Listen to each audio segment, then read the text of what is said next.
Hej, vi skal lave opgave 121 og 122, og jeg vil starte med at forklare 121.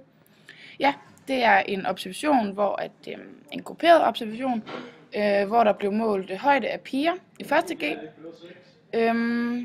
Vi har fået sådan en sumkurve her, og så skal vi så ud fra det bestemme antallet af de piger, der er i 1. G, når der oplyses, at der var 5 i intervallet der, og så lige lave et kvartilsæt og et histogram, og til sidst lige et lille spørgsmål. Ja.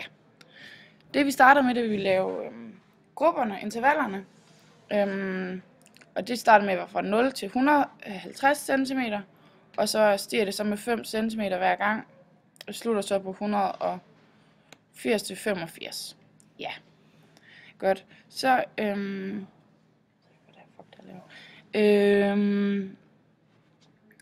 så kan vi se herover, at vi fik at vide, at i intervallet 165 til 70, der var der altså 5 piger.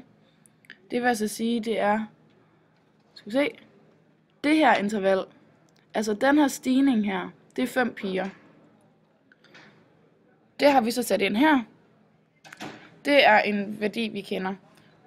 Og så fordi vi ved, at det er 100%, så kan vi så regne ud, at fordi at 5%, så ved vi så, at det hele det er 50 personer, og derfor ved vi så, at det hele det er summen, det er 50.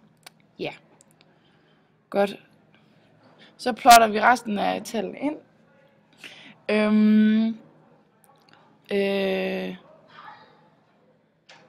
Sådan der. Og så kan vi så regne ud til sidst med intervalfrekvensen, hvor vi,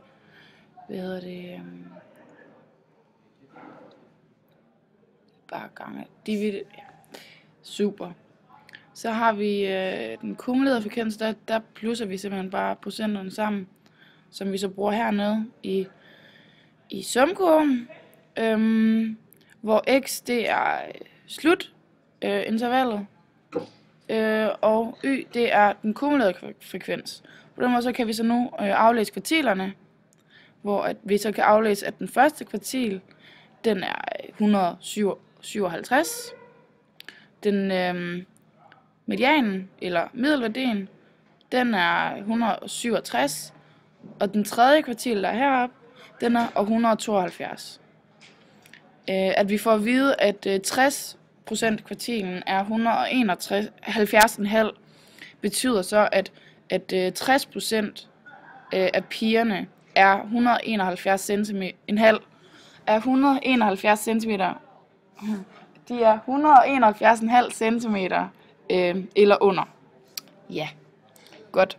Så nu har vi det her. For at kunne lave bidrag til gennemsnittet, som vi skulle bruge til at udregne variansen og til sidst spredningen, så skal vi lave et intervalmidtpunkt. Og det gør vi egentlig bare ved at trykke sådan her, middel, parentes, og det er et interval, man så skal have midt af. Sådan der. Slut parentes, og det bliver så 75. Og det kører så hele vejen ned. Så trækker jeg den bare ned. Så godt, så har vi det.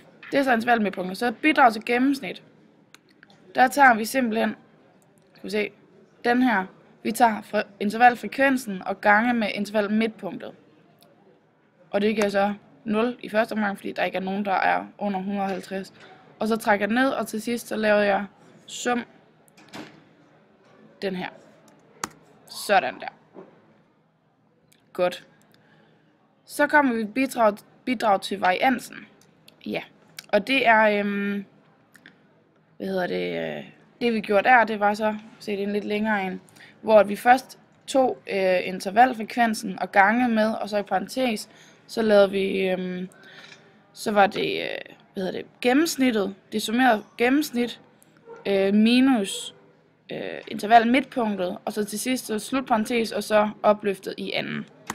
Og det trækker vi så også ned. Så variansen det er så 28.177,25. Spredningen, den er så kvadratroden af variansen. Så den endelige spredning det er så 167,83. Ja. Yep. Så vil jeg fortsætte med opgave 122, hvor vi har fået det her histogram. Og her skal vi så lave en sumkurve og angive kvartilsæt, middelværdi og spredning. Yep.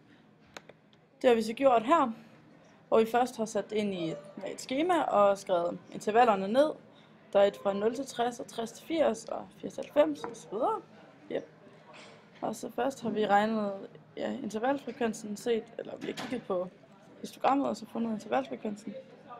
Hvor vi kan se, der er hver firkant. Ja, hvor vi kan se, at hver firkant tæller 5%.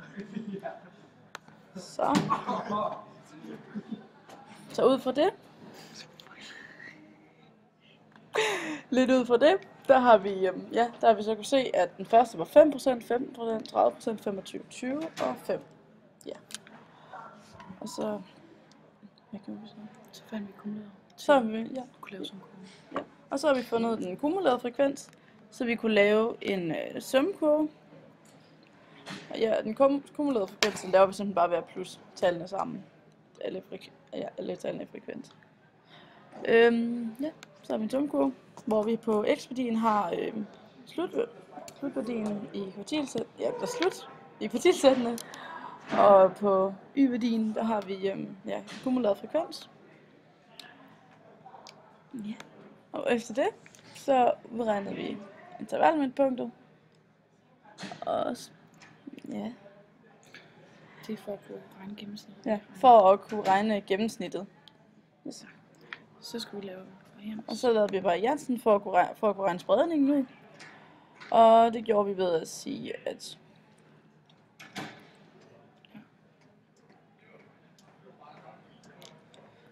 den intervalfrekvensen ganget med gennemsnittet og minus intervalmidtpunktet, og så opløftet i 2. Yes. Ja.